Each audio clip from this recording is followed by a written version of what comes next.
ఓం శ్రీమాత్రే నమః. మాకైతే ఈ వర్షం చినుకులకి విత్తనాలైతే ఉసిరికుండీలో వేసాము. నిండుగా వచ్చేసాయి. ఇలా బ్లూ కాడతో ఉన్న రామ తులసి, కృష్ణ తులసి అంటారు. లక్ష్మీ తులసి కూడా వచ్చాయి. రెండూ కలిపి ఈ వర్షాలు పడేసరికి చక్క చిన్న చిన్న మొక్కలతో నిండుగా ఉన్నాయి. ఇలా పచ్చగా ఉన్న కాడ లక్ష్మీ తులసి. ఇది వరకంటే బాగా చివర 4-5 కుండీల వరకు ఉన్నాయి తులసి అమ్మలు.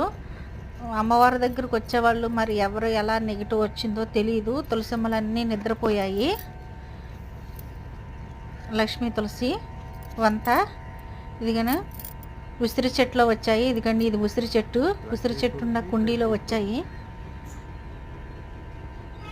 నేను మహావిష్ణువు అనుకుంటాను. నేను ఉసిరి చెట్టు దగ్గర దండం పెట్టుకునేటప్పుడు కూడా ఇగో నిండుగా ఉన్నాయి.